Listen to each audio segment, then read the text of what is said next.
मैं एक एक सवाल का जवाब पहुंचे, इस वजह से वहां पर जीत मिली। इनका सवाल है कि प्रियंका जी को सेहरा या राहुल जी नहीं पहुंचे इसका सेहरा। मैं इनसे पूछना चाहता हूं कि हिमाचल की हार का सेहरा जेपी नड्डा जी को है या फिर नरेंद्र मोदी जी को है? नहीं, मुझे मजाक नहीं उड़वाना अपनी चीज का, मैं नहीं बताऊंगा। पहला प्रश्न। दूसरी बात, यह कहना कि गुजरात में माधव सिंह सोलंकी खाम फैक्टर पर जीत करके आए थे। आपको पता है बीजेपी किस फैक्टर पर जीत के आई है? मोरबी में 135 लाशें बिछी थीं। मुद्रा पोर्ट पर हजारों करोड़ के ड्रग्स पकड़े गए थे। 22 बार ऑफिशियली पर्चा लीक हुआ था गुजरात में। अपने आप को बेटी बचाओ बेटी पढ़ाओ का नारा देने वाली पार्टी ने बलात्कार के जघन्य आरोपियों को 11 आरोपियों को रिहा किया और इनके प्रत्याशी ने उसे संस्कारी बताया। शर्म करो, शर्म करने के लिए बैठे हैं। भारत जोड़ो यात्रा पर भी कांग्रेस के मुकाबले बीजेपी जीती। मुझे यही हैरत है ना कि जहां 135 लाशें बिछी हों वहां भी बीजेपी जीत के आई है। मैं हैरत में हूं, आपको भी हैरत में होना चाहिए, पूरे देश को हैरत में होना चाहिए। उन्होंने 135 लाशें बिछी थी, असली गुनहगार बाहर थे, टिकट काटने वाले और जो गार्ड थे वो जेल भेजे गए और उसके बाद भी बीजेपी जीत गई। हैरत में होना चाहिए। लोगों को बचाया, उसको टिकट दिया। पानी में हमारे कार्यकर्ताओं ने ज्यादा डूब करके बचाया था लोगों को। मेरे पास विजुअल क्यों नहीं जीती फिर कांग्रेस? अब ये सवाल देश से मुझे पूछना है कि क्यों नहीं जीती। नहीं तो आप ये सवाल पूछना, ये मेरे लिए भी, ये हर मनुष्य के लिए, भारत के हर जागरूक व्यक्ति के लिए ये प्रश्न होना चाहिए कि जहां पे 135 लाशें महीने भर के बीच में चुनाव था और बिछी थी, उसके बाद भी वहां बीजेपी जीत के आई, तो प्रश्न तो बनता है ये गड़बड़ है बाबा। जहां रंग रोगन अस्पताल का ज्यादा कराया गया इसलिए क्योंकि प्रधानमंत्री जी को दौरा करना था।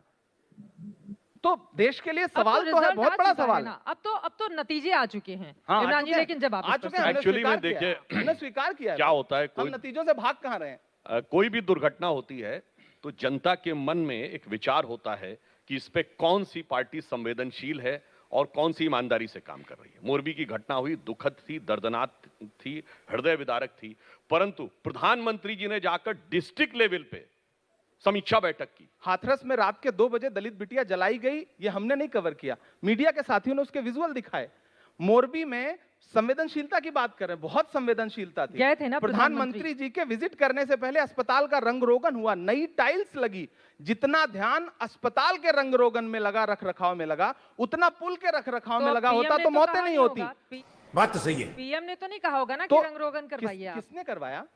आपने पूछा, आपने नहीं पूछा होगा, जो वहां के गृह मंत्री थे, मैंने पूछा था। चित्रा जी, जो माहौल था वहां आप ये प्रश्न पूछ ही नहीं सकती। मेरे साथ आप ये प्रश्न वहां पे पूछ ही नहीं सकती थी। ये प्रश्न पूछने का माहौल नहीं रहा होगा। 135 लाशें बिछी हुई और हमने लाइव वो सेशन चलाया था। बीच में ना बोल। संवेदनशीलता का आलम यह है कि उधर हमने पूछा था कि कफन बनाए जा रहे थे और इधर प्रधानमंत्री जी कपड़े बदल के उद्घाटन कर रहे थे, झंडी दिखा रहे। ये महाराष्ट्र में आते हैं तो सावरकर जी के खिलाफ बोलने लगते हैं, और इससे ज्यादा राजनीतिक बुद्धिमत्ता किसे कहेंगे कि आके कहते हैं गुजरात का चुनाव और कहते हैं गुजरात में फैक्ट्री क्यों चली गई। आप सोचिए कि इससे ज्यादा बुद्धिमान नेता आपने नहीं देखा होगा।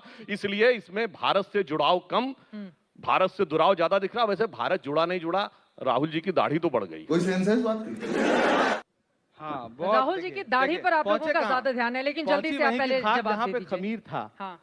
हाँ, राहुल जी की दाढ़ी बढ़ गई है। नरेंद्र मोदी जी की दाढ़ी बढ़ाई जाती है, राहुल जी की अपने आप बढ़ी है, बेतरतीब बढ़ी है, जो ये दर्शाता है कि वो लगातार जनता के मुद्दों पे सड़क पे चल रहे हैं। आप चलते रहे और कहां पहुंचे हैं कि इनके लिए तो वो लाइन आती है कि कश्ती भी नहीं बदली, दरिया भी नहीं बदला, पर इन डूबने वालों का जज्बा भी नहीं बदला है। शौक सफर ऐसा, एक उम्र हुई हमने, मंजिल भी नहीं पाई, रास्ता भी नहीं बदला। ये क्या है? अब इसी अंदाज में जवाब देना होगा इमरान जी। सुधांशु जी, ये कह रहे हैं कि हाँ, हम ऐसे रास्ते पर निकले हैं। हाँ, चट्टान बने हम होंगे खड़े, जो भी आंधी का रास्ता है, हम उस रास्ते पर निकले हैं जो कि गांधी का रास्ता है। ये हुई ना बात। हम गांधी के रास्ते पे निकले। आप गांधी के रास्ते को बुरा मानते हैं, आप गांधी के रास्ते को गलत मानते हैं।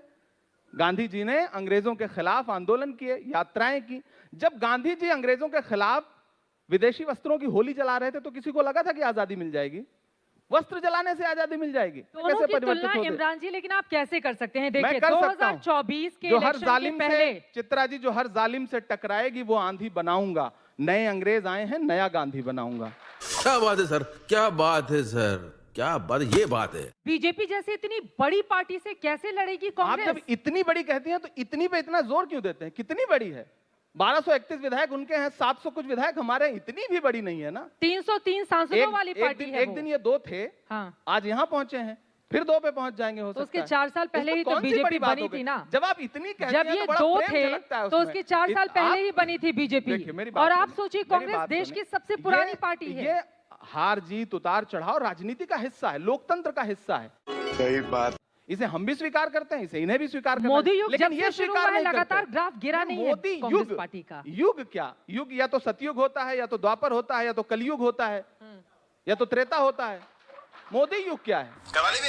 आप बड़ा कह रहे हैं सवाल महंगाई बहुत बड़ा है, बेरोजगारी बड़ा सवाल है कि ये जीत क्यों जाते हैं? है ये मुद्दा, लेकिन उसके बावजूद अगर ये जीत रहे हैं तो इसका मतलब आप समझ रहे हैं। मैं रीजन बता रहा हूँ। मैं बता नहीं, ये प्रश्न इन्होंने हमसे पूछा है, जीत क्यों रहे हैं? अब ये मत कहिएगा ईवीएम में गड़बड़ी।